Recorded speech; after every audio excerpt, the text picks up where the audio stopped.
2 வடை ஒரு டீ. என்ன கோட்டச்சாமி? ஒண்ணும் இல்லையா? ஒண்ணும் இல்லையா?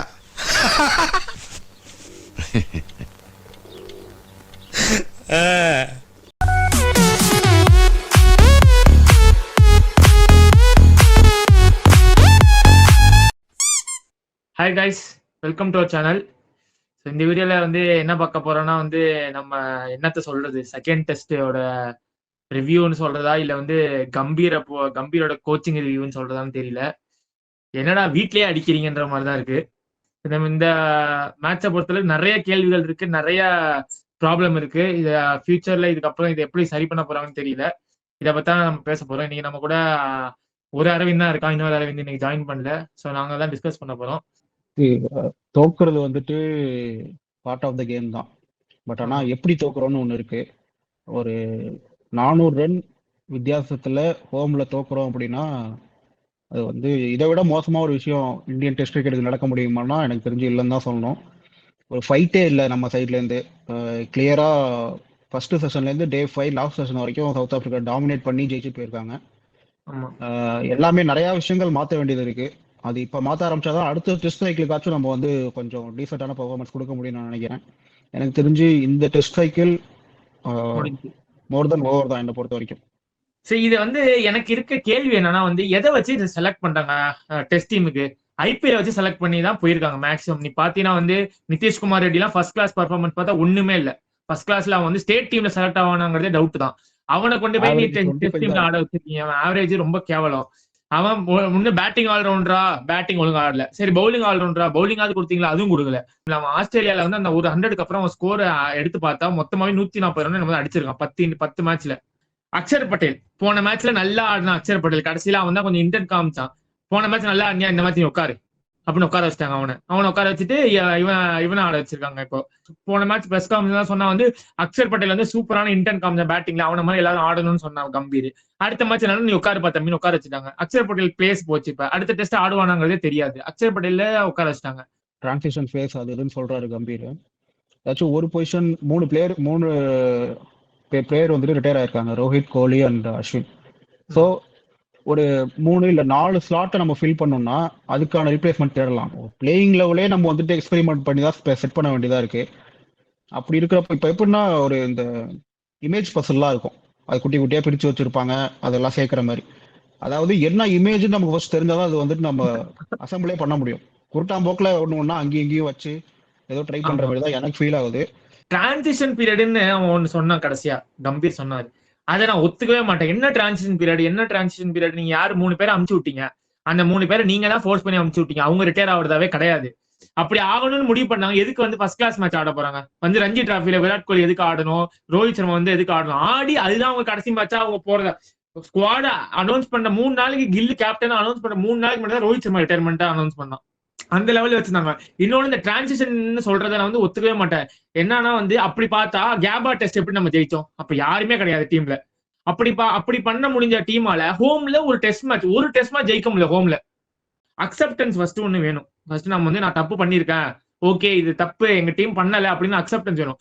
முதல் டெஸ்ட்ல வந்து என்ன சொன்னா வந்து பேட்டர் ஒழுங்கா ஆளுன்னு. அப்ப நீ என்ன பண்ற? கோச்சா சொல்லிக் கொடுக்க வேண்டியது யாரோட பொறுப்பு? இப்ப செகண்ட் மேட்ச் வந்துட்டு என்ன சொல்றான் வந்து நான் தான் ஜெயிச்சேன், நான் தான் பண்ணேன், இப்ப எல்லாம் மறந்துட்டீங்க, இப்ப என்ன பத்தி பேசுறீங்கன்னு. என்ன ஒரு ஃபர்ஸ்ட் வந்து அக்செப்டன்ஸே இல்ல ஃபர்ஸ்ட் கோச் கிட்ட. பழைய பிளேயர்ஸ் அனுப்பிவிட்டு டிரான்சிஷன் ஒரு கதையை விட்டுட்டு இருக்காரு. இந்த 3 பேருமே வந்துட்டு எனக்கு தெரிஞ்சு அது ஃபோர்ஸ் ரிட்டையர்மெண்ட் தான். பட் ஆனால் அஸ்வின் நேத்தி அவரோட பீடாகோட இன்டர்வியூல சொல்லியிருக்காரு, லாஸ்டா ஒரு டெஸ்ட் சீரிஸ் தோத்தோன்னு நினைக்கிறேன் ஹோம்ல 2013லயோ 14லயோ. அப்போ வந்து அவரே முடிவு பண்ணிக்கிட்டாரா, இன்னொரு டெஸ்ட் சீரிஸ் வந்து நம்ம ஹோம்ல தோத்தனா ரிட்டையர் ஆயிடுவேன். ஸோ நியூசிலாந்து சீரிஸ் வந்து லூஸ் ஆனோம், அதனால ரிட்டையர் ஆயிட்டேன் அப்படிங்கிற மாதிரி சொன்னாரு. சரி, அஸ்வின் விட்டுறலாம். ரோஹித், கோலி 2 பேருமே வந்துட்டு ரிட்டையர் ஃபோர்ஸ் பண்ணி பண்ண வச்சதாங்களே இருக்கட்டும், அவங்களுக்கு பெர்ஃபார்ம் பண்ணனாலே இருக்கட்டும், ஓகே தூக்கிட்டீங்க. நீங்க அந்த பிளேஸை ரீப்ளேஸ் பண்றதுக்கு உங்களுக்கு பேக்கப் பிளான் என்ன? பிளானே இல்லாம 2 எக்ஸ்பீரியன்ஸ் பிளேயரை ரிட்டையர் பண்ண வச்சுட்டு இப்போ வந்து உட்காந்து ஷஃபிள் பண்ணி தேடிட்டு இருக்கீங்க. ஒண்ணுமே இல்ல. அவனை வந்து வரப்ப என்ன சொன்னா வந்து நான் வந்து சூப்பர் ஸ்டார் கல்ச்சரை முடிப்பேன், சூப்பர் ஸ்டார் கல்ச்சரை அழிப்பேன், யங்ஸ்டர்ஸ்க்கு வாய்ப்பு கொடுப்பேன். அவன் முடிவு பண்ணிட்டு வந்ததே அதுதான். வந்த உடனே விராட் கோலி ரோஹித் சர்மா தூக்க போறேன்னு சொல்லிட்டு தான் வந்தானே உள்ள வந்தப்பே. வந்து அது அனுப்பி விடுறதுக்கு முன்னாடி ஒரு ஐடியாவே இல்ல, யாரு இருக்கா, வேற யாருமே கிடையாது டெஸ்ட் டீம்ல. அது வந்து பர்சனல் வன்மமா தான் நான் பாக்குறேன். சூப்பர் ஸ்டார் கல்ச்சரை ஒழிக்கணுங்கிறதுக்கும் கிரிக்கெட்டுக்கும் சம்பந்தமே இல்ல. அவுட் சைடு ஆமா, அவங்களுக்கு வந்து எக்ஸ்ட்ரா ஃபேம் இருக்கலாம், இது இருக்கலாம். கேம் வந்து சரியில்லையா, அதனால தூக்குறீங்களா, ஓகே. நல்லா விளாடுறவனே வந்துட்டு இது பண்றது வந்துட்டு ஏத்துக்க முடியாது. இது வந்து அவர் பர்சனலா பாதிக்கப்பட்டிருக்காரு, இதனால அதை வந்து இதுல இம்போஸ் பண்ண தான் ட்ரை பண்றாரு தவிர்த்து அதேதான் அவன் அவன் வேற எதுவும் இல்ல. பாதிக்கப்பட்டதை வந்து இங்க வந்து வன்மத்தை தீர்த்துக்கிறது. இன்னொன்னு வந்து இவனுக்கு கோச் ஆகிறதுக்கு என்ன என்ன கேப்பபிலிட்டி இருக்குன்னு எனக்கு புரியல. கேகேஆர் ஜெயிச்சது இவனால கிடையாது, சிம்பிள். கேகேஆர் ஜெயிச்சது வந்து சந்திரகாந்த் பண்டித்தால. அதுக்கு முன்னாடி தலைவர் எல்எஸ்ஜில இருந்தார். எல்எஸ்ஜியோட பர்ஃபார்மன்ஸ் ஊருக்கே தெரியும், எல்எஸ்ஜில என்ன பண்ணாருன்னு. எல்எஸ்ஜில ஒண்ணுமே பண்ணல. அங்கிருந்து அனுப்பி விட்டதுக்கு அப்புறம் தான் கேகேஆருக்கு வந்தாரு. கேகேஆர் ஜெயிச்சதுக்கு சந்திரகாந்த் பண்டித்தும் ஸ்ரேயஸ் ஐயர் காரணம். ஸ்ரேயஸ் ஐயரை ஃபர்ஸ்ட் டீம் ஓடி தூக்குனாரு. ஃபர்ஸ்ட் வந்த உடனே ஸ்ரேயஸ் ஐயர் தூக்கிட்டு, சரி இவர் வந்து ஸ்ரேயஸ் ஐயர் ஓடிஐல வந்து எவ்வளவு நம்பர் 4 ஸ்பாட்டுக்கு எவ்வளவு பேரை ட்ரை பண்ணி ஸ்ரேயஸ் ஐயர் தான் பெட்டரா ஆடலாம். வந்த உடனே அவனை தூக்கணும் ஃபர்ஸ்ட் வேலை. அவனை தூக்கிட்டு ஏசியா கப்ல வந்து விராட் கோலிக்கு இன்ஜூர் ஆகலன்னா அன்னைக்கு அவன் வந்து ஆடி இருக்க மாட்டான்னு அவனே வந்து சொன்னான். ரெண்டாவது, நல்லா போயிட்டு இருந்துச்சு T20 team. Hardik Pandya captaincy நல்லா போயிட்டு இருந்துச்சு. வந்த உடனே கேப்டன்சியை மாத்தினான். வந்த உடனே அவனுக்கு என்னன்னா வந்து விராட் கோலி, ரோஹித் சர்மாக்கு அடுத்தது அதிகமான ஃபேன் பேஸ் இருக்கிறது வந்து பும்ராக்கு, அதுக்கு அடுத்து ஹர்திக் பாண்டியாக்கு தான் அதிகமான ஃபேன் பேஸ் இருந்தது இந்தியா டீம்ல பார்த்தா. இந்தியா டீம்ல சரி ஓகே, முதல்ல சின்ன அல்ல இருந்து கையை ஒப்பணும் ஹர்திக் பாண்டியா கையை வச்சு ஸ்கைக்கு கேப்டன்சி கொடுத்தான். முதல்ல அங்க ஒரு பிரச்சனை. ஹர்திக் பாண்டியாக்கு ரீப்ளேஸ்மெண்ட் தேட ஆரம்பிச்சதுதான் இந்த நிதிஷ்குமார் ரெட்டி ப்ராஜெக்ட்லாம். ஜடேஜாவை என்ன பண்ணா, ஜடேஜா வந்து ஃபர்ஸ்ட் ஓடிஐ டீம்ல செலக்ட் பண்ணல, கரெக்டா. ஜடேஜா டெஸ்ட்டுக்கு வைஸ் கேப்டனா போட்டான். ஆக்சுவலா சொல்ல போனா இந்த மேட்ச் வைஸ் கேப்டன் ஜடேஜா இருந்தா ஜடேஜா தான் கேப்டன்சி பண்ணிருக்கணும். எங்கேருந்து ரிஷப் பண்ட் கேப்டன்சி வந்துச்சு. ரெண்டாவது, அக்சர் பட்டேல் நல்லா பண்ணிட்டு இருந்தா. அக்சர் பட்டேல வந்து ஓடியிலேருந்து தூக்கிட்டாங்க. இப்போ சம்பந்தம் இல்லாம ஜடேஜா திருப்பி உள்ள வந்திருக்கான். ஏன்னா ஆமா, ஜடேஜா சிஎஸ்கே இப்ப ட்ரேட் ஆகிட்டு போயிட்டான். அதான் இப்போ இப்படி இப்படி நம்ம வந்து சொன்னோம்னா நம்ம பேஸ் இல்லாம பேசுறோம், நம்ம கிரிக்கெட் நாலேஜ் இல்லைன்னு சொல்லுவாங்க. பட் ஆனா நடக்கிறத பார்த்தா அப்படிதான் தோணுது. இது வந்து கிளியர் ஃபேவரட்டிசம் எல்லாமே. நீ ஹர்ஷித் ராணா வந்து என்ன பண்ணிருக்கான் ஃபர்ஸ்ட் கிளாஸ் கிரிக்கெட்ல, என்ன பண்ணிருக்கான், அவனை நீ உள்ள கொண்டு வந்து வச்சிருக்க. அவனை ஆட வைக்கிறதுக்காக ஒரு நம்பர் 1 T20 பவுலர் ஹர்ஷதீப் சிங்கா எந்த டீம்ல உட்கார வைப்பாங்க? ஹர்ஷதீப் சிங்கா T20ல எந்த வேர்ல்டு கப் நம்ம ஜெயிச்சப்ப அந்த டோர்னமெண்ட் ஃபுல்லா எல்லா மேட்சும் சூப்பரா போட்டான் ஹர்ஷதீப் சிங். இந்த குல்தீப் யாதவ T20ல நல்லா போட்டுட்டு இருக்கான். குல்தீப் யாதவ் உட்கார வச்சாங்க. குல்தீப் யாதவ் கொண்டு இந்த மேட்ச் ஆட வச்சிருக்காங்க. குல்தீப் யாதவ் T20ல என்ன சொன்னாங்க, பேட்டிங் ஆட வரலன்னு. பேட்டிங் ஆட வரல. இப்ப டெஸ்ட் மேட்ச்ல ஆடி காமிச்சா குல்தீப் யாதவ் T20ல செட்டனேட்டியா இருக்க மாட்டான் எப்படி பார்த்தாலும். அதுதான் ஒரு ரோல், ஒரு பொசிஷனை கொடுத்துட்டோம்னா திரும்ப சான்ஸ் கொடுத்தாதான் அந்த பொசிஷன், அந்த பிளேயரோட கேப்பபிலிட்டியே நமக்கு தெரியும். அது இல்லாம சும்மா எல்லாத்தையும் மாத்திட்டு இருந்தா ஒண்ணுமே. இப்போ நல்லா பெர்ஃபார்ம் பண்ண உடனே இப்போ வந்து உட்கார வைக்கிறது, அப்புறம் லோ டவுன்ல இறக்கி விடுறது அக்ஷர் பட்டேல் அப்படிலாம், அது அவன் இருக்கிற ஃபார்மையும் வந்து காலி பண்ணிடும். ஆமா, கான்ஃபிடன்ஸே பெர்ஃபார்ம் போயிடும். பண்ணணும் வந்து டிப்பு தான் ஆக போகுது. அது அடுத்த மேட்ச்ல அக்ஷர் பட்டேல திருப்பி இந்த மேட்ச் தோத்துட்டோம், திருப்பி அக்ஷர் பட்டேல் திருப்பி ப்ரொமோட் பண்ணா அவன் நம்பர்ஸ்லயே பெர்ஃபார்ம் பண்ணணும்னு கேட்டா டவுட் தான். இப்ப அவன் கான்ஃபிடன்ஸே குறைஞ்சிருக்கும். நம்மளே சொன்னோம் போன மேட்ச் வாஷிங்டன் சுந்தரோட நம்பர் 3 பொசிஷன் வந்து நல்ல ஒரு ப்ரொமோஷன். அவனுக்கு அதை ஆட வைங்க. ஏன்னா வந்து அவன் நல்ல பேட்டிங் ஆடுவான், ஃபர்ஸ்ட் கிளாஸ் நல்ல ரன் அடிச்சிருக்கான். இந்தியா இது தமிழ்நாடுக்கு ஓப்பனிங் தான் பண்ணிருக்கான். நம்ம சொன்னோம் அவன் நல்லா பேட்டிங் பண்ண. அடுத்த மேட்ச் அவன் நம்பர் 8. வாஷிங்டன் சுந்தர் வந்து நம்பர் 3, நம்பர் 5, 6, 7, 8 எல்லா பொசிஷனும் ட்ரை பண்ணிருக்காங்க இந்தியா இந்த கடைசி ஒரு வருஷத்துல. டெஸ்ட் கிரிக்கெட்ல வின்னிங் சைடு லூசிங் சைடு தவிர்த்து டிரான்னு ஒரு ஆப்ஷன் இருக்கிறதே நம்ம டீமுக்கு தெரியுமா என்னன்னு தெரியல. நீ அடிக்கடி ஒன்று சொல்லுவீங்க, வந்தா மொட்டை சரைச்சா மொட்டையா, அது என்னது, சரிச்சா மொட்டை, வெட்டா குடுமி சரிச்சா மொட்டை, வச்சா குடுமி சரிச்சா மொட்டை, அந்த கான்செப்ட்லயே ஆடுறாங்க. அதான் சொல்லியிருக்காருல, we want to play fearless cricketன்னு ஆடினாங்க நேத்து பார்த்தோம்ல. ஆக்சுவலா சொல்ல போனா சவுத் ஆப்பிரிக்கா ஃபாலோ ஆன் கொடுத்தாலும் ஜெயிச்சிருந்திருப்பாங்க. அவங்க வேஸ்டா 1.5 நாள் முன்னாடி வீட்டுக்கும் போயிருக்கலாம் பாதி பேரு. அதாவது டெஸ்ட் கிரிக்கெட்ல ஃபியர்லெஸ் கிரிக்கெட் ஆடுறன்னு ஒரு கோச் சொல்றாருன்னா அதை விட ஒரு மலுமுட்டித்தனம் வந்துட்டு எதுவுமே கிடையாதுன்னு தான் நான் சொல்லுவேன். ஃபியர்லெஸ் கிரிக்கெட் காட்டுறதுக்கான இடம் வந்து டெஸ்ட் கிடையாது. டெஸ்ட்டுங்கிற பேரே வந்து நம்மளோட மென்டாலிட்டி, பிசிக்கல் எண்டூரன்ஸ் எல்லாத்தையும் டெஸ்ட் பண்றதுக்கு பேர் தான். அங்க வந்துட்டு நான் அக்ரஷனை காட்டுறேன், ஃபியர்லெஸ் கிரிக்கெட் ஆடுறேன்னு சொல்றதே தப்பு. அப்படி யாருன்னா இந்த மாதிரி அவ்வளவுதான், ஹோம்லயே வந்து அப்ளிகேஷனே காட்டல. பேட்டரி வந்து நிதிஷ்குமார் ரெட்டி ஆடின ஒரு ரிவர்ஸ் ஸ்வீப் ஆன மாதிரி பாக்கவே சைக்கிள். அதை பாக்குறப்ப அவன் மனநிலையே புரியல. வந்து 3வது பாலே ரிவர்ஸ் ஸ்வீப். ஆமா, reverse sweep. Dhruv first innings ஒரு புல் பண்ணாம பாரு. T20 ஷாட் பக்கா T20ல அவுட் சைட் ஆஃப்ல ஒரு பவுன்சர் போடுறாங்க, மடக்கி லெக் சைட்ல அடித்தான் அவன். ரிஷப் பண்ணிட்டு நேச்சுரல் கேம் நான் ஒத்துக்க மாட்டேன். ரிஷப் பண்ணிட்டு இப்படி ஆனா ஒத்துக்க முடியாதுடா. நான் நேச்சுரல் கேம் எல்லா மேட்சும் இறங்கி சுத்திட்டு நான் வந்து அவுட் ஆயிடுவேன். ஆனா வந்து என்னோட நேச்சுரல் கேம் இதுதானே இந்த ஒரு சாக்கு சொல்லி தப்பிக்கிறத ஒத்துக்கவே முடியாது. நான் 2019 செமிஸ்லேருந்தே சொல்லிட்டு இருக்கேன், ரிஷப் பண்ட் கிரிக்கெட் விளையாடவே லாய்க்கு இல்லாத ஒரு ஆளு அப்படின்ட்டு. T20க்கு வேணா அவரோட பிளைண்ட் ஸ்லாகிங் வந்து செட் ஆகும்.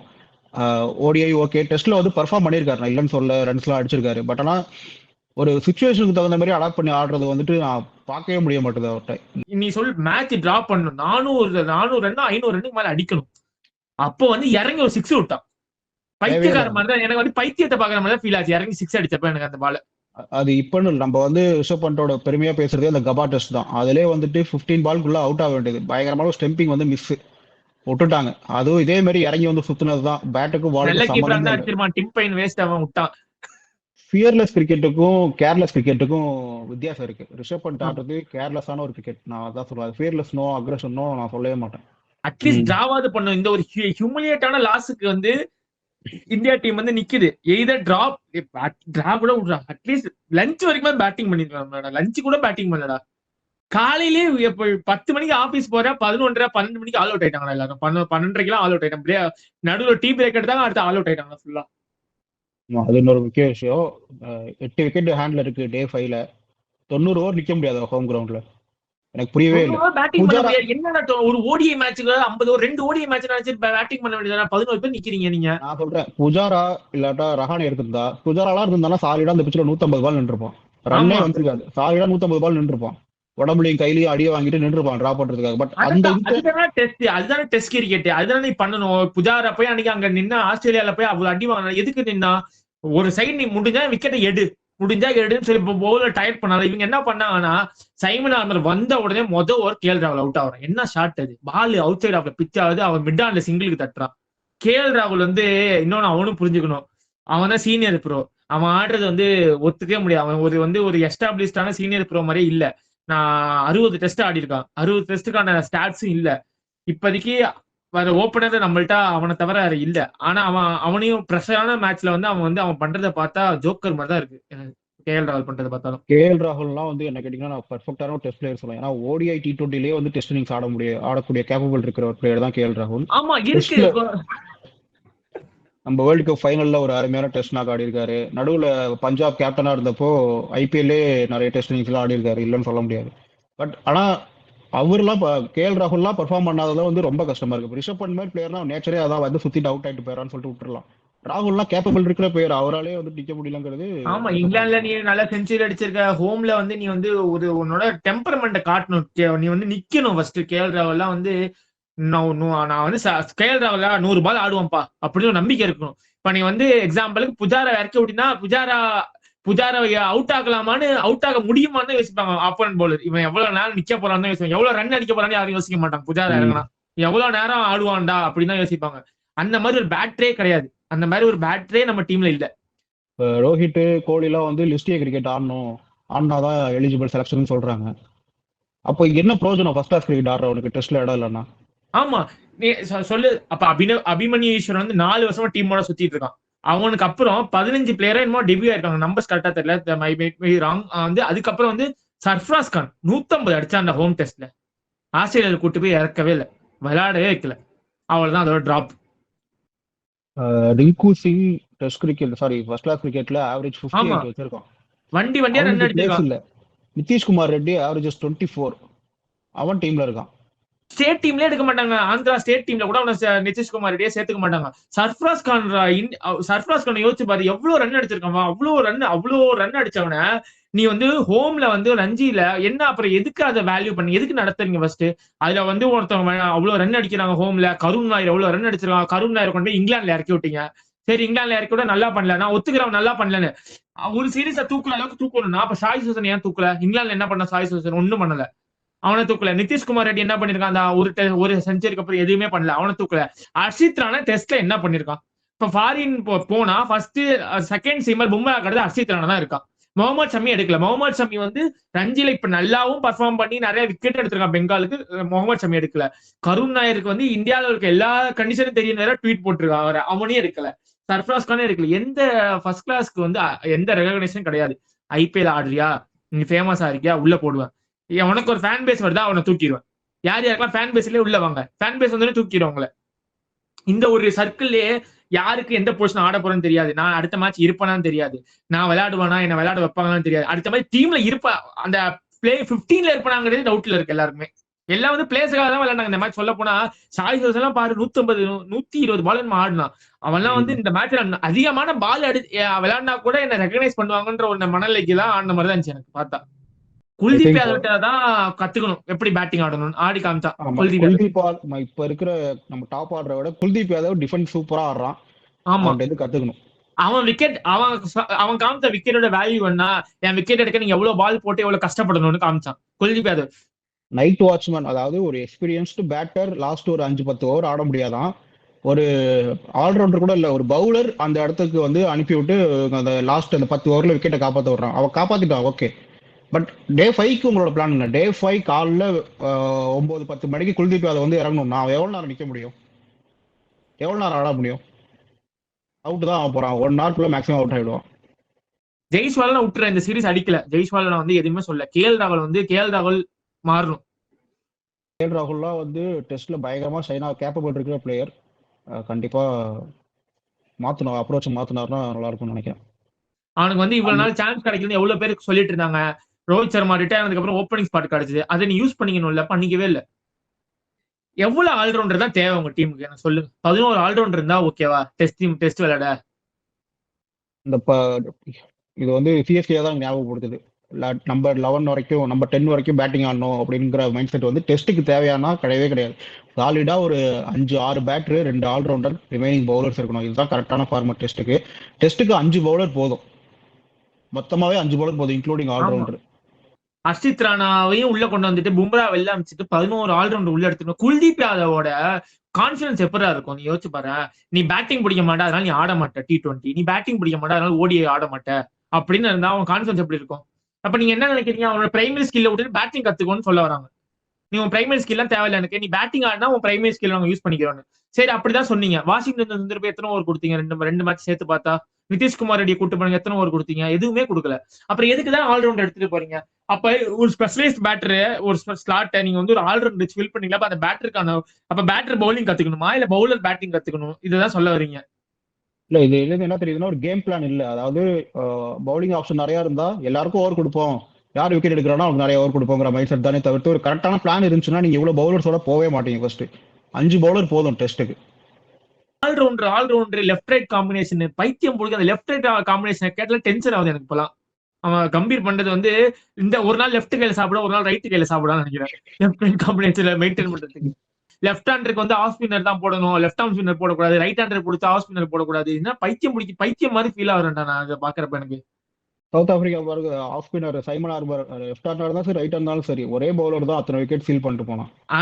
அந்த கோச் சொன்னாம இருக்கு இந்தியா வந்து கிரேவல் பண்ணணும், நல்லா பண்ணிட்டாங்க இவங்களும் அதுக்கு ஏத்த மாதிரி. அதை கேட்டுட்டாவது அடுத்த நாள் ஒரு ரோசமான பேட்டிங் ஆடிந்தா ஒரு அட்லீஸ்ட் 90 ஓவர் நிக்க முடியல. என்னன்னா திருப்பி கூட ஏத்துக்க முடியல, பேட்டிங் பண்ண முடியல. இங்கிலாந்து டீம் கூட பண்ணிருப்பாங்கடா 40, அவங்க 550 சேஸ் பண்ண போயிருந்தா கூட 90 ஓவருக்கே பேட்டிங் பண்ணிருப்பாங்கன்னு நினைக்கிறேன் சொல்ல போனா. இந்த எண்ட் ஆஃப் டே 4ல ஆப்போனன்ட் டீம் கோச் இந்த மாதிரி ஒரு ஸ்டேட்மெண்ட் கொடுக்குறாரு அப்படின்னா ஓகே, 90 ஓவர்ஸ்ல 500 சேஸ் பண்ண முடியாது, but full and full track போய் டிராவாச்சும் பண்ணி காமிச்சிருக்கணும். நீங்க ஃபாலோ ஆன் இது பண்ணாத தப்புடானாச்சும் ப்ரூவ் பண்ணி காட்டியிருக்கணும். அதுவும் பண்ணல. ஃபர்ஸ்ட் டிராக்கு ட்ரை பண்ணிருந்து அது பண்ண முடியாத போயிருந்தா போகல. டிராக் கூட ட்ரை பண்ணல, ஃபுல்லா ட்ரை பண்ணல, வின்னுக்கும் ட்ரை பண்ணல. என்ன பண்ணாங்களே தெரியல எனக்கு. 5th டே வந்து என்ன பேட்டிங் பண்ணாங்க, என்ன நடந்ததுன்னே புரியல. போஸ்ட் மேட்ச் ஸ்பீச்ல வந்து என்ன சொல்லியிருக்காருன்னா தலைவர் வந்து, நான் தான் வந்து ஏசியா கப் ஜெயிச்சேன், நான் தான் வந்து சாம்பியன்ஸ் ட்ராஃபி ஜெயிச்சேன். இப்ப கிரெடிட் தோனி வந்து 2011 வேர்ல்டு கப்ல வந்து நான் மேன் ஆஃப் த மேட்ச் வாங்கிட்டேன்னு எங்கேயுமே போய் பீத்திட்டு சுத்தல. அப்படி சுத்தாதப்பயே தோனிக்கு தான் எல்லாம் கிரெடிட் கொடுக்குறாங்க. தோனி வந்து கிரெடிட் ஸ்டீலர்னு சொல்லிட்டு சுத்திட்டு இருந்தாரு. அதையே சொன்ன அவரு இப்போ வந்து தன்னை தானே பீத்திட்டு இருக்காரு. இதை எப்படி பாக்குறது நம்ம? அதான் பச்சொந்தி நிறமா இருக்கிற மாதிரி மாறிட்டு இருக்காரு. கம்பீர் வந்து எப்பவுமே சொன்ன சொல்லுக்கு படி நடந்ததே இல்லை. இன்டர்வியூ எடுத்து பார்த்தாலே தெரியும், மாத்தி மாத்தி தான் பேசிட்டு இருப்பான். இப்போ அதுதான் எனக்கு வந்து நல்ல ஞாபகம் இருக்கு. அஸ்வினோட சேனல் என்ன சொன்னா, நீ வந்து என்னோட எந்த டீம்ல நீ இருப்ப, T20 டீம்ல இருப்ப, ODI டீம்ல இருப்ப, டெஸ்ட் டீம்ல இருப்பேன்னா உள்ள வந்தா ஒரே சீரீஸ்ல அஸ்வின் அமைச்சிட்டான். அவ்வளவுதான். பிளஸ் இன்னொன்னு சொன்னாரு, இங்கிலாந்து கூட வந்துட்டு இங்கிலாந்து சீரீஸ் வந்து நல்லா பண்ணும் அப்படின்னு சொல்லி சொல்றாரு. ஒண்ணு இங்கிலாந்து சீரீஸ் டிரா தான். டிரா பண்ணதை நான் வந்து பெருமையா ஒரு பிரஸ் மீட்ல சொல்ற அளவுக்கு உங்களுக்கு கான்பிடன்ஸ் வருதுன்னா நீங்க உங்க ஸ்டாண்டர்ட்ஸை எந்த லெவல்ல வச்சிருக்கீங்கன்னு பாருங்க. அதுவும் இங்கிலாந்து வந்து பீக் டெஸ்ட் ஃபார்ம்ல இருந்தா பரவாயில்ல, அவனே வந்துட்டு டீம்ல 11 பேருமே ரிஷப் பண்ட் மாதிரி ஆடிட்டு இருக்காங்க. அப்படி ஒரு டீம் வந்துட்டு அவங்கதான் ஒரிஜினல் வச்சா குடுமி சரித்தா மொட்டை. அவங்கள்ட்ட வந்துட்டு ஒரு சீரீஸ் வந்து டிரா பண்ணிட்டு அதை பெருமையா சொல்றதெல்லாம் வந்துட்டு என்ன மாதிரியான மனநிலைன்னு எனக்கு தெரியல ஆக்சுவலா. இது வரைக்கும் ரேங்கிங்ஸ்லயும் நம்ம கீழே தான் இருக்காங்க. அதாவது நம்ம கீழே இருக்கிற டீம் கிட்ட போயிட்டு ஜெயிச்சிருக்கணும், பட் அதை டிரா பண்ணிட்டு அதை பெருமையா வேற சொல்றதெல்லாம் ரொம்ப கேவலமா இருக்கு. இல்ல அப்படி சொல்றாரு, அதே ஆளுதான் நீங்க என்னென்ன தோத்துருக்கீங்க. ஓடிஐல போய் ஸ்ரீலங்கால தோத்துருக்கீங்க, ஓடிஐ சீரிஸ் ஸ்ரீலங்கால தோத்துருக்கீங்க, நியூசிலாண்டோட ஒயிட் வாஷ், சவுத் ஆப்பிரிக்காவோட ஒயிட் வாஷ், பிஜிடி தோத்துருக்கீங்க. ஏசியா கப் ஒண்ணு அடிச்சீங்கடா. ஏசியா கப்ல இந்தியாவை தவிர ஸ்ட்ராங்கான டீம் அந்த மொத்த லீக்ல இல்லடா. ஆப்கானிஸ்தான் கூட சேர்த்துக்கலாம், பாகிஸ்தான்ல பக்கத்துல கூட சேர்த்துக்க முடியாது. இத்தனைக்கும் பாகிஸ்தானோட திலக் வர்மல் தான் அது தோத்துப்பாங்க ஃபைனல், அது வேற விஷயம். சாம்பியன்ஸ் டிராபி ஜெயிச்சிங்க நான் ஒத்துக்கிறேன், சாம்பியன்ஸ் டிராபி நல்லா பண்ணீங்க. சாம்பியன்ஸ் டிராபில இந்தியாவுக்கு நிறைய அட்வான்டேஜ் இருந்துச்சு, யூஏஇல விளையாண்டாங்க, நிறைய இருந்தது. இதை வந்து தோத்துட்டு வந்து நான் வந்து அதை பண்ணிருக்கேன் இதை பண்ணிருக்கேன்னு பீத்திக்கிறது வந்து இதே ஆள் தான் வந்து சொன்னாரு, எனக்கு வந்து டீம் வின்னிங் தான் முக்கியம், என்ன நான் வந்து என்னோட பர்சனல் என்னோட பெருமளை முக்கியம் இல்லைன்னு இன்டர்வியூல வேற சொல்லியிருக்கேன். அந்த கிளிப் வேற எடுத்து போட்டுட்டு இருக்காங்க எல்லாரும். இப்ப இதுல என்னன்னா பிரஸ் கான்ஃபரன்ஸ்ல பத்தி பேசுனதை வச்சு சொல்லணும்னா, ஒரு பிரஸ் ரிப்போர்ட்டர் வந்து கேட்டாரு, இந்த மாதிரி உங்களோட பொசிஷனுக்கு வந்து எதுனா ஆபத்து இருக்கா அந்த சீரீஸ் ரிசல்ட்னாலன்னு கேட்டதுக்கு அதுக்கு பதில் சொல்லாம பிளேயர் இன்க்ளூட் பண்றாரு. நான் மட்டும் இது இல்ல, எல்லாரும் கலெக்டிவ் ஃபால்ட் தான், பிளேயர்ஸ் மேலே ஃபால்ட் இருக்கு. ஒரு கோச்சா அவர் என்ன பண்ணும், ஒரு கோச்சா என்ன பண்ணும், பிளேயர்ஸ் தான் அந்த ப்ரெஷர் போகாம பாத்துக்கணும். பிளேயர்ஸ்கிட்ட வேற யாருன்னா ரிப்போர்ட் அந்த மாதிரி வந்து இதே அஸ்வின் சேனல்ல வந்து ஒரு சொன்னா I will take the bullet first இந்த டீமுக்காக. இப்ப என்ன பண்றாரு, டேய் சுடுறாங்கடா எல்லாரும் வந்து பக்கத்துல இல்லடான்னு சொல்லிட்டு எல்லாரையும் கூப்பிடுறாரு. இல்ல இது பேசி ஆகணும். சில கம்பீர் ஃபேன்ஸ்லாம் நம்ம நண்பர்கள் தான் என்ன சொல்றாங்க அப்படின்னா, இந்த டெஸ்ட் சைக்கிள்ல 2 மேட்ச் தான் முடிஞ்சிருக்கு, இந்த டெஸ்ட் சாம்பியன்ஷிப் ஃபைனல் இந்தியா தான் ஜெயிக்கும் அப்படின்னு சொல்லிட்டு வந்து சொல்றாங்க. அந்த நண்பர்கள் யாருன்னு எனக்கு தெரியும். அதுல என்னன்னா 2 மேட்ச் தான் முடிஞ்சிருக்கு, ஓகே, நமக்கு இன்னும் 9 டெஸ்ட் மேட்ச் இருக்கு, 9ல 7 ஜெயிச்சாகணும் மினிமம். நம்மளோட ஆப்போனன்ட் ஸ்ரீலங்கா, நியூசிலாந்து, ஆஸ்திரேலியா. ஸ்ரீலங்காவும் நியூசிலாந்தும் நம்ம அவையில விளையாடுறோம். ஸ்ரீலங்கா கிட்ட நம்ம இப்பதான் ஓடிஐ சீரிஸே தோத்துருக்கோம். சோ டெஸ்ட்ல ஜெயிப்போமாங்கிறது உத்தரவாதம் கிடையாது. அவன் பாரு, அவன் போய் நல்ல ஒரு செம்ம ரேங்க் டனரை கொடுத்து முடிச்சு விட போறான் அவங்க. ஓகே, நெக்ஸ்ட் பாத்தீங்கன்னா நியூசிலாந்து ஹோம்லயே வந்து ஒயிட் வாஷ் பண்ணிட்டு போயிட்டான், பிலோ 50க்குலாம் ஆல் அவுட் பண்ணிட்டு. இப்போ நம்ம அங்க போறோம், அங்கேயும் உத்தரவாதம் கிடையாது, அந்த 2 டெஸ்ட் அவுட். அடுத்து பிஜிடி ஆஸ்திரேலியாவோட 5 டெஸ்ட் ஹோம்ல தான் நடக்குது. ஆனா நமக்கு ஹோம் அட்வான்டேஜ் இருக்கா, தெரியாது. அப்படிதான் சொல்லணும். இதுல கான்பிடன்ஸா சொல்றேன், நான் எதுவும் பதில் சொல்ல, ஓகே பார்க்கலாம் என்ன நடக்குது பார்க்கலாம் அப்படின்ட்டு வந்துட்டேன். டெஸ்ட் சைக்கிள் முடியட்டும், அப்புறம் அதை பத்தி பேசிக்கலாம். தெரிஞ்சுடா, கோச்சை மாத்தலாம் ரெட் பாலுக்கு. ஒயிட் பால் நீங்க என்ன வேணா பண்ணுங்க, கோச்சை மாத்தி விடுங்க ரெட் பாலுக்கு. ஒரு விவிஎஸ் லட்சுமண், ஏன் நீங்க வந்து வெஸ்ட் இண்டீஸ் இதுனா இதுக்கு ஜிம்பாபே சீரிஸ்க்கு எதுக்கு விவிஎஸ் லட்சுமண் அனுப்பிச்சு விட்டீங்க? தலைவர் போக மாட்டேன், இந்த மாதிரி சில்லற டீமோட எல்லாம் விளையாட மாட்டேன், நான் கோச்சிங் பண்ண மாட்டேன், விவிஎஸ் லட்சுமண் அனுப்பிச்சு விட்டாரு. ஏன் அனுப்பிச்சு விட்டாரு? உன்னால நீ போய் ஒரு கோச்சிங் பொசிஷன் எடுத்தா உனக்கு இந்த டீமோட தான் கோச் பண்ணுவோம், அந்த டீமோட தான் கோச் பண்ணுவோம், உனக்கு ப்ரையாரிட்டைஸ் பண்ண முடியுது. உன்னால ரெட் பால்ல தோத்துட்டு நான் ஒயிட் பால்ல பண்ண அச்சீவ்மெண்ட் கொண்டாந்து காமிச்சிட்டு இருக்கேன். நிறைய பேர் கேட்குறாங்க, கம்பீர் மேலாம் உங்களுக்கு வன்மோ, அதனாலதான் சும்மா கம்பீர திட்டுறீங்க அப்படின்ட்டு. ஸோ அவங்களுக்காகவே சில பாயிண்ட்ஸ்லாம் எடுத்து வச்சிருக்கேன், ஏன் ஸ்பெஷலாக கம்பீரை மட்டும் டார்கெட் பண்ணி இவ்வளோ பேசுகிறோம் அப்படின்ட்டு. முதல்ல நம்பர் 3க்கு லாஸ்ட் 18 மேட்ச் கம்பீர் கோச்சா இருந்ததுக்கு அப்புறம் 7 பேட்ஸ்மேன் ட்ரை பண்ணிருக்காங்க. டெஸ்ட்ல மட்டும் தான் சொல்ற? டெஸ்ட்ல மட்டும் ஆமா 7 பேட்ஸ்மேன் ட்ரை பண்ணிருக்காங்க. நெக்ஸ்ட் லாஸ்ட் 12 மாசத்துல இந்தியா ஹோம்ல தோத்த மேட்சோட கவுண்ட் லாஸ்ட் 10 வருஷத்தோட அதிகம். ஆமா, இத்தனைக்கும் இன்னொன்னு நான் ஒரு ஸ்டாட் பார்த்தேன், ரவி சாஸ்திரி, டிராவிட் இவங்க 2 பேரும் சேர்த்து தோத்ததை விட அதிகமான மேட்ச் தோத்துட்டாங்க இந்த ஒரு வருஷத்துல கம்பீர். ஆமா, இந்தியாவோட வின் பர்சன்டேஜ் 36% டெஸ்ட்ல.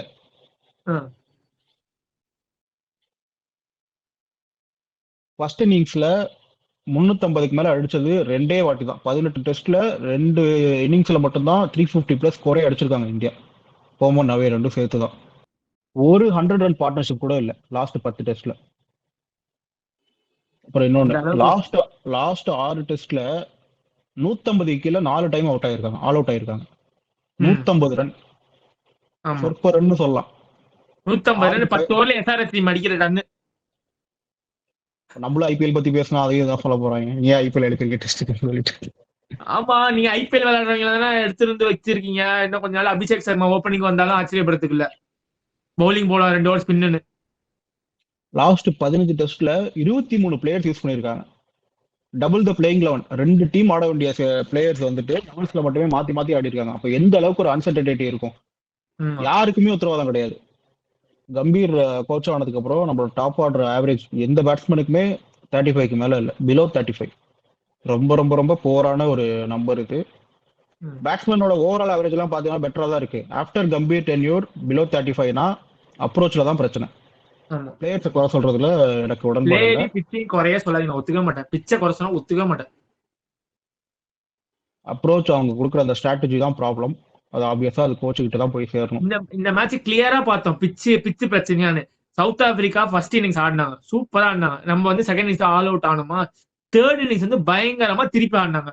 கிறிஸ்டன் சப்ஸ் எல்லாம் வந்து ஒரு டெஸ்ட் பேட்ஸ்மேனா ஒத்துக்கவே மாட்டேன். அவன் ஆடின டிஃபென்ஸே கிடையாது. அவனாலேயே டிஃபென்ஸ் ஆட முடிஞ்சு 94 ரன் அடிச்சான். திருப்பி வந்து இவங்க ஒரு பேட்டிங் ஆடினாங்க பாரு, அப்ப தெரிஞ்சது பிச்செல்லாம் பிரச்சனை இல்லை, அவங்க பேட்டிங் தான் பிரச்சனைன்னு. ஃபர்ஸ்ட் எனக்கு புரியாது. ஃபர்ஸ்ட் அவன் வந்து சொன்ன வார்த்தை என்னன்னா, நான் வந்து சூப்பர் ஸ்டார் கல்ச்சர் அழிப்பேன். இந்தியன் டீமை நான் அவன் நல்ல இடத்துக்கு கூட்டு போன்னு சொல்லல. முதல்ல சூப்பர் ஸ்டார் கல்ச்சர் அழிப்பேன். இன்னொன்னு வந்துட்டு நான் அதை பண்ணுவேன் இதை பண்ணுவேன் எல்லாத்தையும் சொல்லிட்டு கடைசியில் இந்த நிலைமை கொண்டு வந்து விட்டான். வேற ஒன்றும் கிடையாது. ஒரு பிளேயர் எப்போ சூப்பர் ஸ்டாரா ஆவான், அவன் நல்லா பெர்ஃபார்ம் பண்ணும் போது தான் ஆவான். இப்போ நல்லா பெர்ஃபார்ம் பண்ணி ஒருத்தன் ஃபேமஸ் ஆயிட்டா அப்படின்னா அவனை நீங்க ஒழிப்பன்னு சொன்னீங்கன்னா அப்புறம் அது என்ன மைண்ட் செட்னு எனக்கு புரியலையே. அப்போ அவனும் நல்லா பெர்ஃபார்ம் பண்ணக்கூடாதா?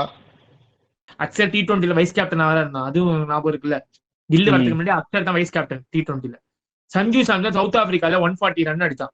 சஞ்சு சாம்சன் உட்கார வச்சாங்க. ருத்ராஜ் கைக்வாத் 100 ரன் அடிச்சா. ருத்ராஜ் கைக்வாதுக்கு சான்ஸ் கொடுக்கல.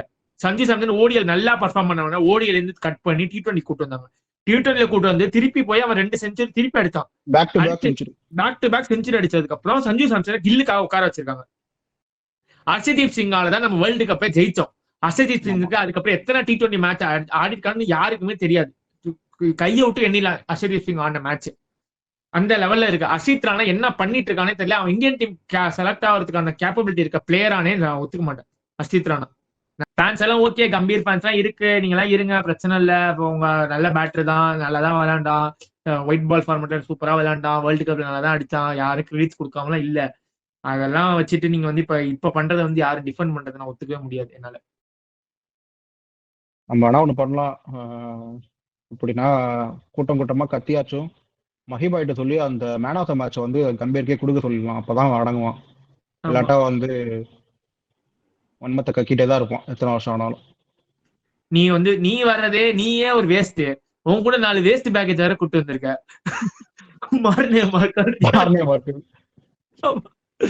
அவள என்ன பண்றா, எதுக்கு இருக்கா? இல்லன்னா அந்த வருத்தப்படாத வாலிபர் சங்கத்தை 4 பேருக்குல போஸ் பாண்டி வந்தானா அவ்வளவுதான், போஸ் பாண்டி கன் எடுத்தா அவ்வளவுதான்ற மாதிரி இவர் வந்து பிச் கியூரேட்டருக்கு மேல பழி போட வேணாலும் இவரே பழி எடுத்துக்கிட்டாராம் முதல் மேட்ச் கம்பீர். மார்னே மார்க்ல வந்து சொல்லியிருக்கான். அதனால இங்க இப்படி சொல்றேன், நீ போய் அங்க போய் அப்படி சொல்லுன்னு சொல்லி விட்ட மாதிரிதான் இருக்கு. இதுக்கு மேல என்ன சொல்றது இந்த மேட்சை பத்தி பேச ரிவ்யூக்கு பதில் இது வந்து புலம்பல்னு போட்டுடலாம். புலம்பல் கதறல் எதுனாலும் சொல்லிக்கோங்க, பிரச்சனை இல்லை. ஓகே. அப்புறம் கம்பீர் ஃபேன்ஸ் உங்க மனசை புண்படுத்துற மாதிரி பேசியிருந்தா மன்னிச்சுக்கோங்க. மறுபடியும் புண்படுத்துவேன், மறுபடியும் இந்த மாதிரி பேசுவேன். அதுக்கும் அட்வான்ஸா மன்னிச்சுக்கோங்க. பாய். ஓகே, பாய் பாய். இந்த கருவாய பேண்ட் ஷர்ட்டை கழட்டி நம்ம போட்டு ஒரு போட்டோ எடுத்து வச்சுக்கிட்டா. வேணா சித்தப்பா, இவன் வெறும் கான்ஸ்டபிள், உனக்கு இன்ஸ்பெக்டர் ட்ரெஸ்ஸே வாங்கி தரேன். சித்தப்பா, இவன் அடிச்சு சின்னம்னா 1 வருஷத்துக்கு தீரா. சித்தப்பா सुल्तान, अबे रुक! सुल्तान, क्या कर रहा है? अबे क्या लगता है? अबे लग रहा है।